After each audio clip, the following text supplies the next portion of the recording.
Welcome to Autism Weekly, the podcast that discusses autism news, current events, and inclusion. Each week, we welcome a guest to the program to share their unique perspective and expertise as it relates to the fascinating world of autism. I'm your host, Jeff Skibitsky. I'm the founder and president at ABS Kids. I've been in the field of autism and applied behavior analysis as a clinician and advocate for nearly 2 decades. This week, we welcome Dr. Stewart Pisecco to the podcast to talk about the ins and outs of modifying challenging behaviors and how parents can support behavior change in their children. Dr. Pisecco began his career at the University of Houston, where he was a tenured professor in the Department of Educational Psychology. He left the world of academia and entered the world of entrepreneurship, where he's developed multiple education tools. His latest venture is an app called Attend Behavior. It's designed to help busy parents bring out their child's best behavior. Dr. Pisecco, welcome to the podcast. Jeff, thanks for having me. I look forward to getting a chance to chat with you a little bit today. I think that as I was describing what you're attempting to do is that I don't know that there's a single non-busy parent out there in the world. So I think this probably will affect so many people. That's a good point. Let me, I always like to just get a little bit of a background and make this a little bit more personal, but maybe you can explain to us is how you got into, I guess, the field of behavior, but then why did you make that shift? It's a big step going from academia to entrepreneurship. Yeah, well, it's a good question, Jeff. I started my career, like you said, at the University of Houston. So I'm a child psychologist by training, but I've worked with kids with behavioral issues, challenging behaviors, pretty much my entire career. And when I was at the university, I was in a college of education. So, I've always believed that we have a pretty good idea of what works when it comes to improving outcomes and behavior for kids. The challenge to me isn't necessarily coming up with a magical strategy, although that's often kind of what we search for. It's really, how do we get what we know works implemented consistently, right? So it's all about how do we make implementation easier? Because a lot of the stuff that you and I talk about to parents makes total sense, the idea of reinforcement, things like that. But how do you translate what we know works into strategies and techniques that are practical enough for parents to implement every day around the house? And so that was really kind of what my research focused on. And it was similar in the research I was doing at the university, where I was looking at this issue from the teacher's perspective. And so, and as I was going through my research data, looking at all this, it became pretty apparent that really 2 or 3 things jumped out at me. One is that unfortunately, only about 15% of the college educations around the country provide any sort of training in classroom management. So most of the training that teachers got was on the job training. The second thing that I noticed was that all those day-to-day activities that bogged teachers down were the reasons they struggled implementing behavioral practices in their classroom. So that's when I thought, hey, why not? And this was a long time ago because I'm kind of old. So this was like in the 2000s. But I thought, why not come up with a system kind of like TurboTax for behavior for teachers that would help them identify issues that they're struggling with, strategies they can use, but more importantly, automate the paper and pencil tasks that bog teachers down. So that was the idea that led to the development of that software system. And we were pretty successful with it. We had a lot of positive outcomes in terms of improving behavior, reducing out of school suspensions, helping special education departments improve the quality of their services. We worked with most of the school, a lot of the large school districts around the country. And then that company ended up becoming part of another company called Pearson. And while I was at Pearson, which they really focused on assessment a lot and how do you do a good job of identifying different types of issues. I always wanted to do what we had done in the schools and bring something home to parents. So how can we help parents? Because I'm a parent myself, right? So I happen to spend way too much time in school. So I've been introduced to this stuff. But I think for a large part, parents learn how to manage behavior kind of on the job too. And that was really kind of the question that I had that I wanted to kind of dive into. Now, you know what? I admire the fact that you focused your research in the way that you did, because as behavior analysts all too often, and you probably saw this in the research world, is that we start to think these big projects, big ideas, controlled studies, Yeah. and we get to the implementation because it becomes too challenging outside of the research. And I think it is. You hit on two very important factors. It's got to be easy. It's got to have an efficiency component to it. Yeah. And it's got to have immediate value to the parent in understanding how to interpret this so I can apply it. So I think that what you did, both for the educational community, because I pour my heart out to teachers because it's sometimes the most challenging job in the world, until you look at the job of a behavior interventionist and a parent and working on these things 24/7, where having these additional tools becomes so important. Yeah. So tell me a little bit about this app. I mean, you went to develop it in a parent perspective on how to be able to educate them on everything that you probably spent years and years studying. So how did you simplify it? How did you make it accessible? Yeah, well, it's a good question. And really, you're right, because there's a lot of different avenues you can go with all of this. And I think the thing that I wanted to do first was just go talk to parents. So I conducted a lot of interviews with parents. We collected data from around 900 parents, and I asked them a few questions, right? I asked parents, what sort of things do you really struggle with? What sort of, where do you go for help? What types of interventions have you ever tried when it comes to trying to help improve behavior? And the result of that was parents struggle with a lot of different issues, but there are things like really trying to keep everyone on track, trying to deal with a common set of behaviors, things like temper tantrums, not following directions, things like that.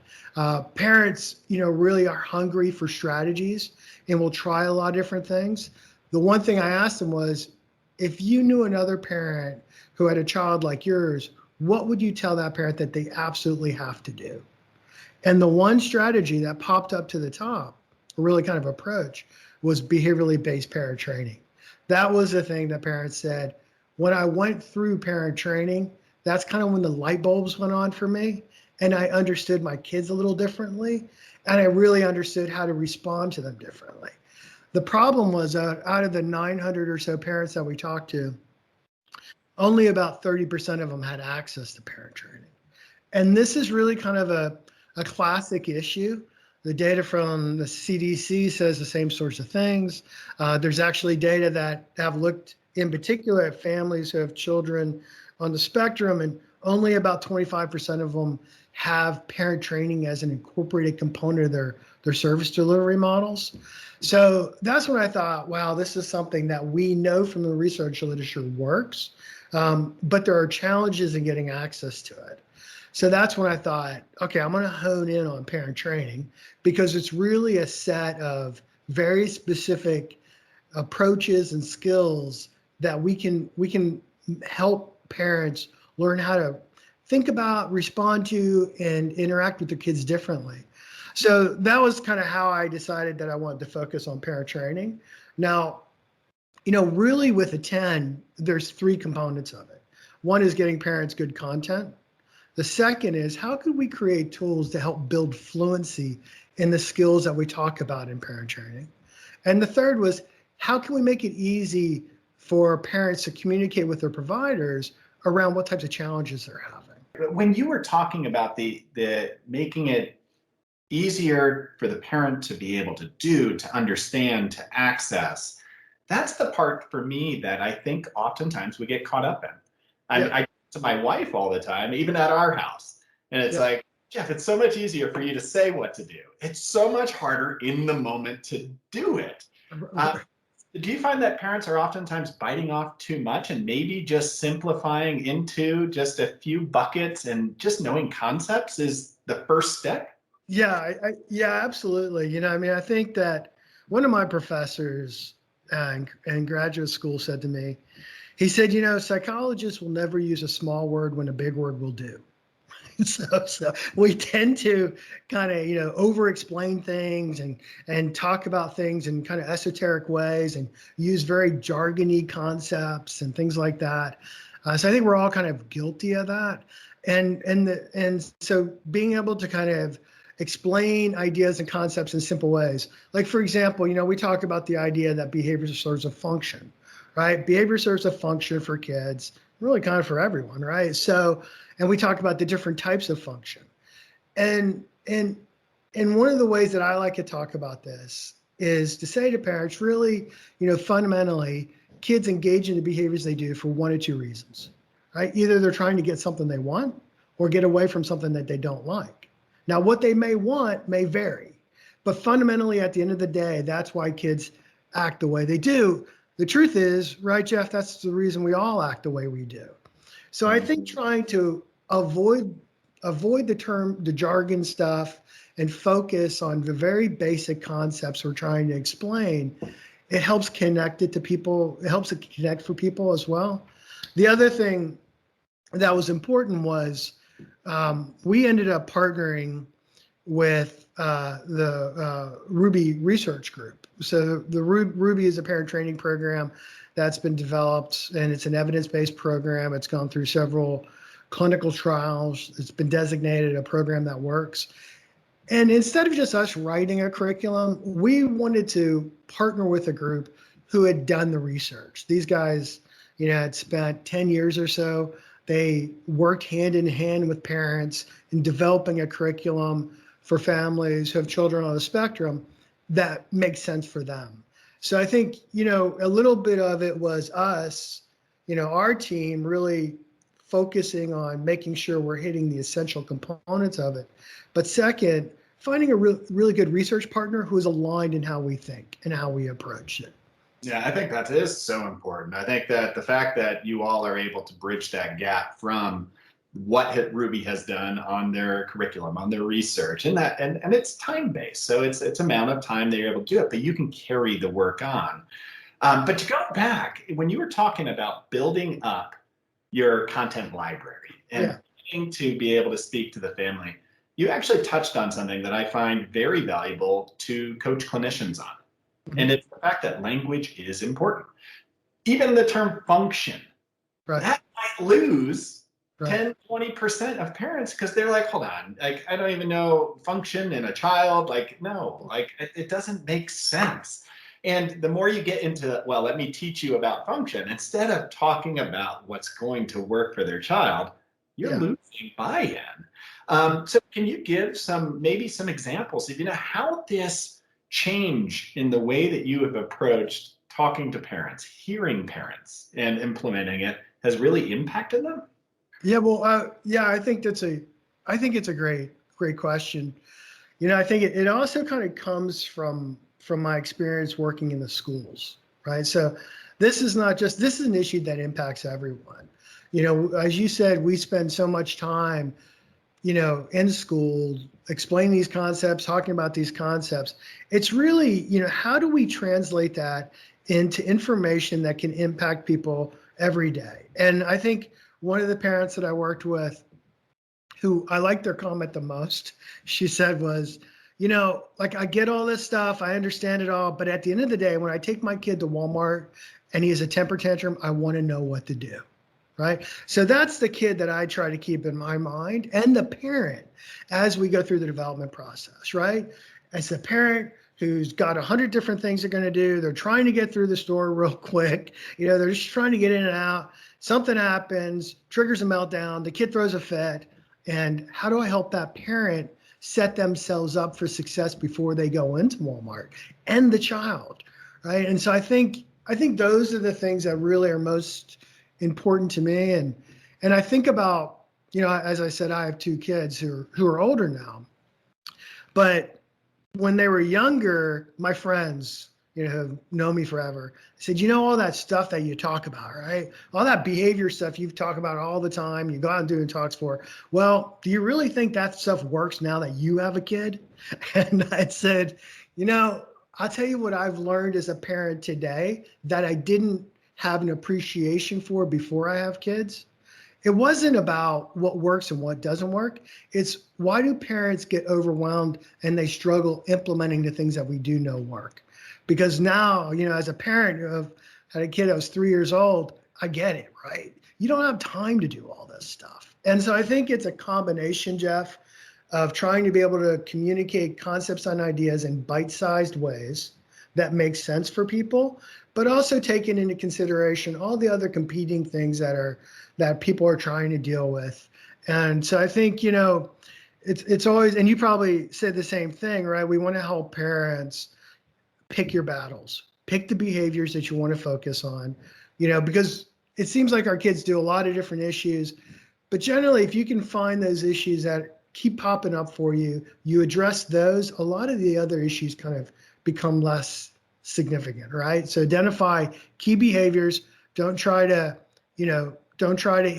address every single thing that you could possibly address. Focus on the big ticket items. And this is what I tell clinicians, and especially when I was at the university, was identify the issues that your parents are struggling with, not with what you think they should be struggling with. Mm-hmm. Because if you can help them address the challenges that they're having, as opposed to what maybe technically you feel like they should work on, that parent is going to be more of an ally for you. And ultimately, that's what our job is to help our parents. So I don't know if that makes sense or not, but that's... Oh, absolutely. I mean, that's the secondary wins too. I mean, you empower a parent on certain skill sets, they're going to start in learning new ways to adapt and creating new skills within themselves. You're not going to tackle all these behaviors over the time. They'll start figuring out how to manage it. Yeah, I agree with you. And I think that sometimes what happens is that, we get focused on kind of the big picture a lot of the time. And we just have to start and make sure that we have good fundamentals in place. And so sometimes, the worst thing I think you can do sometimes is to go to a parent and say, well, what we're going to do is we're going to collect a lot of data. And once we have that data, we're going to be able to understand what's going on and how to address your issues. And we'll develop a plan from that. You've lost the parent when you say, collect data, right? Because at the end of the day, I take my kid to Walmart, he has a meltdown, I don't know what to do. And if you're telling me I'm going to have to wait a month, what's the point in coming and talking to you? Mm-hmm. But what we forget as clinicians is that there's a lot of those things that we take for granted, and we think that everyone are doing these things when they're not. And if we can put those practices in place, parents are going to see some immediate relief. Absolutely. And as those parents are identifying for the clinician those key priorities, there those problems and the stick points that are really influencing their lives right now. What are the core behaviors that attend behavior maybe will help to focus on? And in layman's terms, I already heard you kind of putting it into is that, meltdowns. Right. I've heard tantrum. I mean, these are things we connect to as parents. Right. What are some of the other behaviors that maybe are going to interrupt the daily life? Yeah, well, I think that there are 5 behaviors that parents tend to struggle with most often, right? We've talked about the big 2, temper tantrums and not following directions. Those are the 2 behaviors that parents kind of uniformly endorse as the most challenging for them. Aggression is always an issue, but it doesn't occur at the high level of frequency that sometimes we think it does. For some kids, it does. But what tends to be more problematic with aggressive behaviors is mild aggression. The siblings kind of nitpicking at each other, pulling hair, things like that. More mild aggressive behaviors. Then you have impulsive and hyperactive responding. That those types of behaviors are next on the list, followed by issues with inattention. So those 5 behaviors, when we surveyed parents, those are the ones that parents struggled with the most. Those were the behaviors that Ruby was specifically designed to tackle and have been shown to be very effective for. What's interesting about those 5 behaviors with my last software system, we worked with school districts that were responsible for the education of millions of kids. And the 5 behaviors that tend to show up on kids' behavior plans in special education were those same 5 behaviors. Yeah. So those are the behaviors that drive kids to getting referred to special ed. So that's what we wanted to focus on. High frequency, the most common behaviors that parents are struggling with. Yeah, absolutely. And I mean, I've talked to so many parents over the years, and when you're talking about the things that hit home, that they'll bring tears to their eyes as far as I just didn't know how to deal with this situation.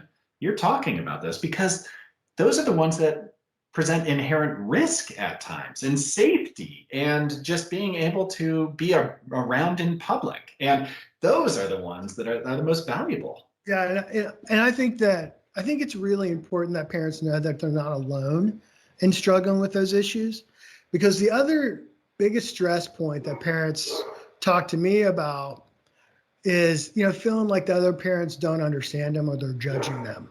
So it's really important for parents to understand that the issues that they're struggling with are actually pretty common. We can help them with those behaviors, and they're not necessarily alone. All these behaviors happen in different range of spectrums, right? But we all struggle. I struggle with them, right? With my kids when they were younger too. So I think it's important for people to know none of us are perfect. We all struggle from time to time. We all can use a little bit of support along the way. And that was really our goal with Attend, was let's put good practices in the hands of parents so we can help them implement the most common types of things that we know work. The other part of Attend that we spent a lot of time on was we have in the app, we talk about different techniques, like, for example, Catch 'em Doing Good, right? Catch 'em Doing Good is a strategy that focuses on positive social, reinforcement, basically just kind of catching your kids doing the things you want them to do. Because a lot of times what parents will say is, well, you always are quick to point out the things I do wrong, but you never talk about the things I do right. Catch 'em Doing Good is designed to catch them doing the things that they do right, so that we encourage those behaviors and we reinforce the kids for those behaviors. All this makes perfect sense on a podcast when I'm maybe driving somewhere or going on a run. But when you're in the moment trying to implement it, that's when things get a little tricky. So with Attend, we talk about the concepts. Then we ask the parents to set up like a practice plan for them. They identify the behavior they want to reinforce. When would be a good time to do it? And then we push out coaching tips through the app, through our notifications. Like, hey, remember, this is a good time to practice Catch 'em Doing Good. This is what to be on the lookout for. This is what to say when you see it. Mm-hmm. And our goal with those tools is to help build fluency with it. And that's important when you're a parent to remember these things may seem pretty straightforward. They're complex in implementing, and it's going to take a little bit of time for you to get used to doing it. And it may feel a little unnatural. That's okay. That's to be expected. That's why we feel the coaching tools, and it's actually one of the most popular components of Attend, are those coaching notifications and reminders. Yeah, you know what, the way that you have described that, and I mean, even when you're looking at a behavior intervention plan from a school district or from a clinician, it's following those same routines, but it's putting it into a framework that the parent understands. It's why? Okay, why is this happening? What is going on that's starting this whole thing? You get the why. And then you move from that why to say, okay, so what is it that I'm hoping they're going to be doing during this time instead of that? Like, what is it that I want? And you all create that path to get to that personalized plan, which is so important to be able to do. I love the reminders, though. Yeah. Is that you don't always have somebody there as your support. And even a text reminder or a little notification on your phone in the app, that does it. It gives you that reminder of, hey, you know what? I can do this. Even if I do it 5 times, I did it. Absolutely. And, I'll tell a story on myself. My kids were in the kitchen arguing about something. Can't remember what, but they were arguing about something and I was getting frustrated. I was trying to do something else. And my notification popped up on my phone because I demo my phone a lot, right? And it said, hey, remember, it's time to catch Lucas doing good. And it just reoriented me to him in that moment. And I looked over and they were doing something and they weren't arguing. And I said, hey, I really like how you guys are working together to do X, Y, Z, right? Mm-hmm. So all need those reminders because life gets in the way of doing things how we want to do things. Yeah, and it's funny is that I think we all want things to stop, but we don't always realize that no, actually, what we want is something else to be happening during that. I don't want you to stop. I don't want to freeze you. I just want something different. And if you don't give that chance to practice, you don't give that personalized plan, you're leaving it up to the child who had already created this one path to create it on their own, which is probably going to be similar if you're not supporting them to what they used to do. They're not going to deviate completely. They're going to choose, instead of screaming, I'm going to throw something at you maybe. But if we give them ways to interact appropriately and the reminders are there, you have chances for success. Absolutely. It's absolutely, a lot of times these disruptive, the behaviors, the challenging behaviors, they come about because we inadvertently reinforce kids sometimes, and we don't even realize we're doing it, right? So, we don't respond to a kid right away because we have 100 things going on, but when they do throw that fit, that's when they get our attention. So we've inadvertently, told them, hey, if you really want to get my attention, throw a fit. Mm-hmm. And so helping the kids acquire different ways of communicating with you and getting your attention when they want to get your attention is really important. And so I think that's, I think what you said is just spot on. But I appreciate the fact that you put so much time and effort to be able to see this from the parental lens, as somebody who's gone through education and really studied it, sometimes it's hard to take that step back and say, okay, now I need to make this digestible. I'm not talking to my colleagues now. I'm talking to everybody. And that's sometimes hard for us to do as clinicians. So I appreciate the fact that you did that. I want to give you a little bit of a platform right now to talk to families out there, because behaviors are hard. Behavior change even harder. We're about to go into the next 2 months where we potentially, it's like a summer sort of environment where you have a little bit of chaos. You're out of school, then you're back in, then you're out again, longer days, anticipation of holiday. Everything that could compound for behavior to go up is there. Right. What is your encouragement to families during this time period? Well, I think that one of the things that's important during these time periods that are naturally stressful, right, is really kind of look at the amount of stuff you're taking on as a family and as a parent. And I think it's really important that we during the holidays, there's always this pressure to go see everyone and to spend time everywhere. And that kind of creates additional stress for folks. So I think making sure as a parent that you're taking care of yourself and managing your own stress level will go a long way to helping you be the best parent you can be for your kids. So I think that's the first thing that I always talk to families about during this time of year, is make sure that you're taking care of yourself and you're recognizing when you're getting overloaded so that you can be the parent that you want to be with your kids. So I think that's the first thing. The other thing that I talk about is that, I think we all have natural parenting styles. And I think the parenting styles, you tend to be in one or two camps, right? Some folks tend to be very focused on the relationship they have with their child. And the idea is that the best if I have a great relationship with my kid, that's going to solve all of the issues, right? I can really deal with everything if I have a solid connection. And there's a lot of truth to that. The other types of parents feel like, well, if I'm very good about consistency and structure and organization, that's going to set my kids up for success. And so that's when I can best serve my kids. And there's a lot of truth to that, right? So these two parenting styles, I talk about them as kind of like a relationship or a law and order approach to parenting. And sometimes parents who have different styles, they get in conflict with each other. The thing we got to realize is there's just value both approaches, right? And that we have to kind of recognize that we do need to be consistent in how we interact with kids. It is good to have some general structure and schedules and routines to how things are going for kids.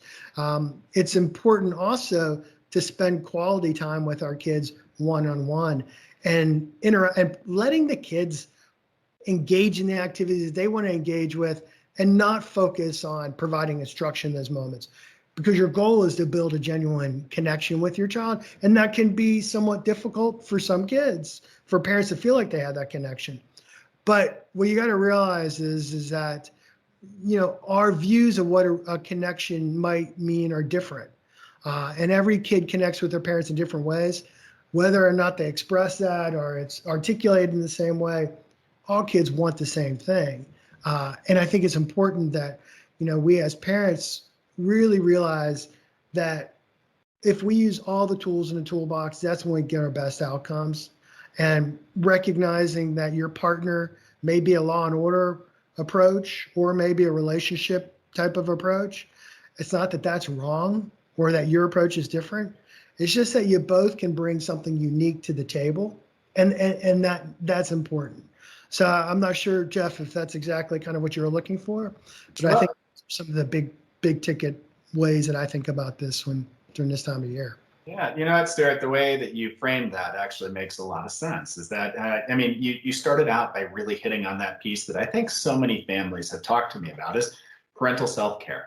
Can't be a great parent unless you care about yourself first. So making sure that's there. But I love the fact that you brought in two other things that I oftentimes don't necessarily hear everybody talking about. One is that parenting styles are styles, but they can be learned. You can learn from one another. You can blend those to create a better way to approach your child and to create a better family environment, because that creates consistency because you have parents that have learned from one another on how to be able to engage. But the big piece that I think is probably one that I think that I overlook is the fact I think holidays are hard because of lack of consistency and structure. The holidays could provide all of those opportunities to learn from one another, to create shared events, memories, chances for the child to be a leader on certain activities and flexibility, but doing it in a way that you have created a structure for success. And maybe parents, what they should be doing as part of that self-care is investing in something like your app, because the way you're talking to me right now makes sense to me as a parent to parent, and it takes that clinical mind out of it. So I love that. I love that aspect to it. How can people get information about attend behavior and maybe gift to themselves? Sure. Well, the easiest way to reach out to us through our website. So if they go to our website, www.attendbehavior.com. So they can go there, they can watch a little demo of how Attend works and check it out. We also have some additional support information on the website as well for them. And we do offer, parents can just go ahead and sign up for a subscription for Attend. There's no long-term contracts, anything like that. It's like $35 a month for a subscription. We also do have coaches who can work one-on-one with parents through the app. So they can sign up for a coaching plan if they feel like they'd like to have some support along the way. So all of that is accessible through our website, probably the best way to reach us. I appreciate that, Dr. Pisecco. And if your coaches are able to put things into terms the same way that you do, I think that it's going to be so advantageous for every single family out there. But I appreciate you taking the time today to talk with us about these behaviors and to put it into perspective of a family viewpoint and taking that guidance and putting it into a very digestible system. So I hope clinicians, families, everybody gets out there and takes it. Thanks, Jeff. And I do want to say, part of the reason that Attend works so well, a big part of it is because the learning content is based on the Ruby Parent Training Program. And I want to be sure part of the reason that all the things work so well is because these guys have done so much research. They know how to frame things well, what works and what does not connect with people. And so, I think that's important to recognize. It's just not me coming up with these things. It's the years of research that went into all of this to know what works.